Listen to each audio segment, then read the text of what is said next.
Біз Ұлдахан, Нарбол, Айбол. Біз егіз болғандықтан біз бәрін бірге жасаймыз, және де әскерге келу идеясы біз бір-бірімізбен ақылдасып, және де бірге әскерге барамыз деп шештік. Біз қазір гвардейск гарнизонындағы 32-12 әскери бөлімдегі кіші мамандар даярлау оқу орталығында өз әскери борышымызды өткізіп жатырмыз. Бізге ең басында оңай болған жоқ.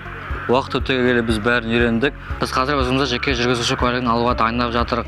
Қазіргі таңда біз өзімізді теориялық жағынан дамытып, қазір практикалық жағынан Урал 40-20 ауыр жүк көлігін айдап дайындап жатырық. Отан алдында борыш атқару әрбір ер азаматтың міндеті деп ойлаймын.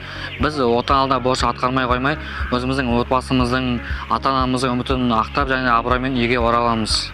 Егіз ұлдарым әскери борышын өтеп жатыр, 3 ай болды. Әскерге барғанына мен өте қуаныштымын. Өйткені әскер бұларды шыңдай түсті. Әр режимдарын уже қалыптастырды. Өз уақытында бұрын мысалы оқып жүрген кезде түске кейін мысалы жұмыстарына барады, өз уақытында ұйықтамай, мысалы түнде қыдырып, үйдің тамағын жемей, көше тамағын жеп үйреніп еді. Қазіргі таңда әскер қатарына барып, бұлар шыңдай түсті өздеріне сенімділік пайда болды.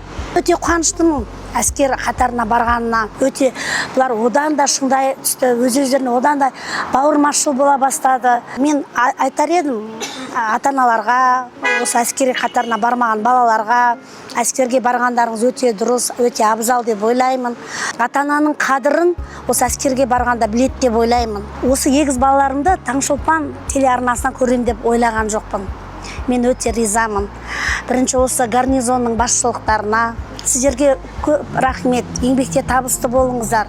Осындай үлкен қандай әр елден келген балаларды үйретіп, оқытып, тоқытып, қалай жүріп, қалай тұру барлығын үйреткендеріңізге сіздерге мың алғыс, сіздерге басын иіп тағзым етем. Еңбектеріңіз өрлей берсін.